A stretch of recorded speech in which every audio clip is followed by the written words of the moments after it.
자, 예수님은 구름 타고 오시지 않았는가 하는 부분을 이야기해 보겠습니다.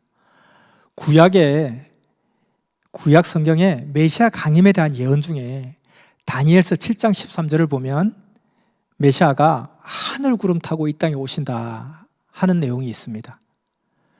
근데 예수님은 구름 타고 오시지 않았잖아요. 사람의 몸에서 태어났잖아요. 그래서 당시 유대인들은 자기들의 믿음과 기대와 그 성경의 예언과 달랐기 때문에 예수님을 메시아로 인정하지 않고 오히려 헛소리하는 자다 하며 죽이려고 했습니다. 오늘날 신약 기독교인들은 예수님이 구름 타고 오지 않은 것은 똑같이 생각해요. 구름 타고 오지 않았지 않았냐? 근데 예수님 메시아가 맞는데? 이것이 유대인과 다른 점이죠. 유대인들은 예수는 구름 타고 안 왔기 때문에 메시아가 아니야 이거고, 기독교인들은 예수는 메시아가 맞는데 구름 타고 오지는 않았지. 그러니까 재림 때는 반드시 구름 타고 오실 거야. 또 이렇게 믿는 거예요. 유대인들은 구름 타고 안 왔기 때문에 메시아가 아니라 하고, 기독교인은 메시아인데 구름 타고 안 왔으니 이번에는 꼭 구름 타고 온다고 이렇게 이야기하면, 유대인은 초림 메시아를 기다리는 입장이고 기독교는 재림 메시아를 기다리는 입장이잖아요. 구름 타고 안 왔다고 예수는 메시아가 아니라고 했는데 재림 때 구름 타고 딱 와요. 그러면 초림 예수는 메시아가 아닌 것으로 결론이 나버려요. 그 유대인들이 볼 때는 기독교인들한테 2000년 동안 핍박을 받았잖아요. 유대인들의 핍박사는 너무너무 잘 알려져 있잖아요. 왜냐하면 예수님을 대적하고 예수님을 믿지 않았다고. 그래서 그렇게 한 거거든요. 근데 유대인들은 예수는 메시아가 아니야. 니네들이 몰라서 그렇지. 구름 타고 안 왔잖아. 메시아가 아니라니까. 그리고 메시아는 아직 오지 않았어. 아직 오지 않은 메시아를 우리는 기다리고 있어. 우린 초림주를 기다리고 있어. 무슨 재림이야? 아직 메시아가 안 왔는데. 근데 그들이 구름 타고 안 왔다고 해서 예수가 메시아가 아니라고 했는데 재림주가 메시아 구름 타고 딱 와봐요. 봐, 우리 말이 맞잖아. 이 기독교인 놈들아, 무식한 것들, 알지도 못하면서. 이렇게 돼버린다는 거예요.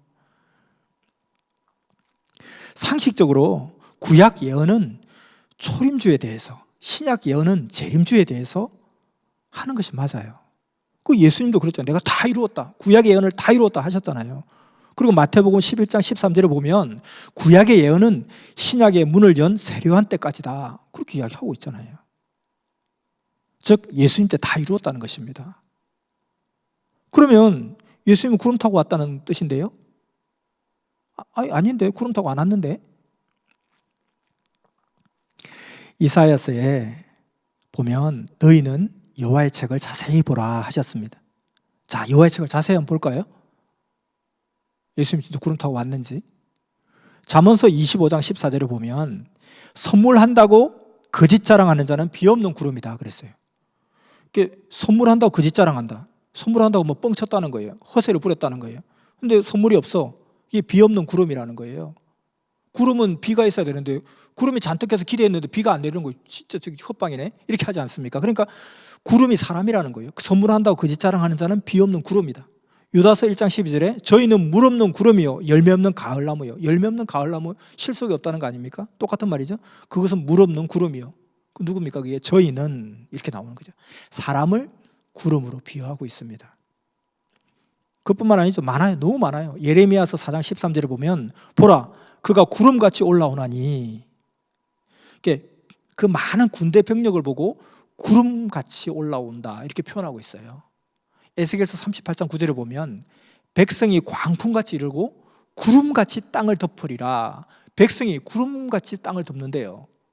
이 구름이 뭐냐면 사람을, 백성을 비유하고 있는 거예요. 사람이 구름. 우리도 쓰고 있어요. 그냥 뭐 그런 그게 어디 있습니까? 우리도 다 쓰고 있는데요. 그냥 저기 그 뭐 야구장에 사람들이 엄청나게 많이 밀렸어요. 한일전에 한일 슈퍼 시리즈를 하는데 그냥 잠실 경기장에 꽉 찬 거예요. 그 잠실 일대가 막 사람들을 바글바글한 거예요. 구름 관중이 모였다. 구름 관중이 모였다 이렇게 하지 않습니까? 사람들이 많이 모여 있어요. 그럼 뭐 흔히 어떻게 해요? 와, 사람들이 개떼같이 모였네 그러잖아요. 야, 말 좀 곱게 써. 개떼가 뭐냐? 아, 죄송합니다. 구름대같이 모였네요. 이렇게 이야기하겠죠. 실제로 사람들이 바글바글 모여 있는 거 보면요, 진짜 뭉게구름 같아요. 쓰고 있잖아요. 구름을 사람으로 쓰고 있잖아요. 그래서 결국은 구름 타고 오셨다는 것은 사람 타고 오셨다, 사람 중에 나셨다 이거예요. 근데 이 다니엘서 보면 하늘 구름이라고 그랬어요. 아니 구름이 무슨 뭐 하늘 구름이지, 그러면 무슨 땅 구름, 뭐 수중 구름, 어떻게 지하 구름 이런 게 있나요? 다 하늘에 구름이 있죠. 근데 굳이 하늘이라고 표현한 것은 성경에 보면 하늘, 땅이라는 표현이 많이 나와요. 하늘과 땅이 불에 다 풀어지고, 이거 하늘이 어떻게 불에 탑니까? 하늘이 불에 탈 수가 없어요. 나무나 불에 타지.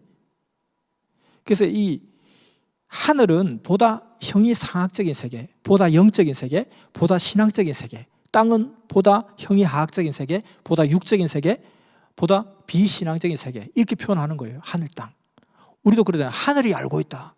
하늘이 어떻게 내 죄를 알아요? 저 하늘이 알고 있다. 하늘이 나 모르는데요. 나는 생각이 없는데 하늘이 무슨 생각이 있습니까? 저 몰라요. 그 하늘이 뭐예요?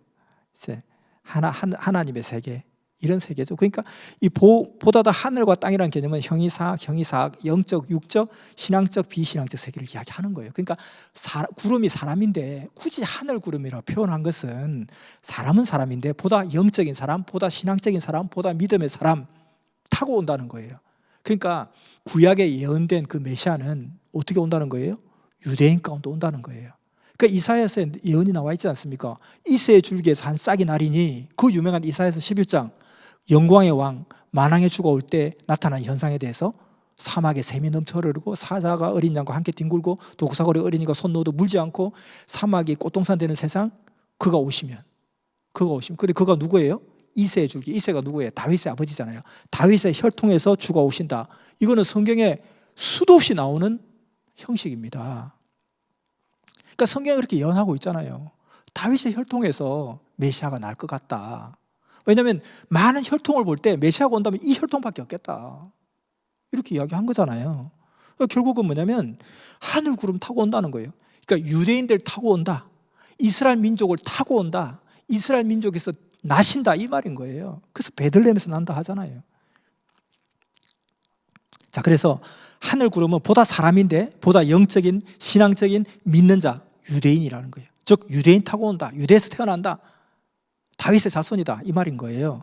그러므로 예수님은 구름 타고 오셨습니다. 구름 타고 오신 게 맞습니다. 사람이라는 구름, 유대인이라는 구름을 타고 오신 것입니다. 그래서 구약 예언을 이루신 게 맞다는 거죠. 자, 그러면 이 시대에 다시 오실 주의 재림도 데살로니가전서 4장 16절 17절에 보면 구름 타고 강림하신다고 되어 있는데, 그 구름이 무엇이겠습니까? 성경은 동일합니다. 기독교인은 예수님 때 구름 타고 오지 않았으니까, 예수님 때 구름 타고 안 왔으니까 이번에는 꼭 구름 타고 오실 거야, 이렇게 또 주장합니다. 역시 그러나 구름은 사람입니다. 그 중에서도 기독교인 구름 타고 오십니다. 메시아가 다시 오시면 불교 스님 중에서 오시겠어요? 이방인 중에 오시겠어요? 북한에서 오겠습니까? 북한에서 오면 하나님 증거하지 않고 수령 증거를 하면 어떡해요? 아니죠. 구약의 예언대로 예수님은 유대인 구름 타고 오신 것처럼, 그 유대인 가운데 오신 것처럼 이 시대는 기독교인 가운데 오신다는 뜻입니다. 예수님은 구름 타고 오셨습니다. 예수님 구름 타고 오신 것이 맞습니다. 누가 구름 타고 안 왔다고 합니까? 사람이랑 구름 타고 왔다니까요. 재림 때도 구름 타고 오십니다. 구름은 비유로 풀어집니다. 그것이 비유인 이유는 성경에 답이 정확하게 나와 있습니다. 그리고 그 답이 나와 있는 게 맞는지는 실제로 그런 일이 일어났는지 확인하면 됩니다. 그러면 구름이 사람이라면 실제로 예수님은 그 하늘 구름, 믿는 자 속에서 났습니까? 과연 났습니다. 그러니까 이 풀이가 맞다는 거예요. 구름은 비유입니다. 예수님 구름 타고 오셨습니다. 다시 오실 때도 구름 타고 오실 것입니다. 그러나 그 구름이 저 하늘에 있는 구름이 아니라는 것입니다. 너희는 여호와의 책을 자세히 보라. 이사야는 강력하게 외쳤습니다. 하나님의 말씀입니다. 자, 이것으로 예수님은 구름 타고 오시지 않았는가 하는 말씀 마치도록 하겠습니다.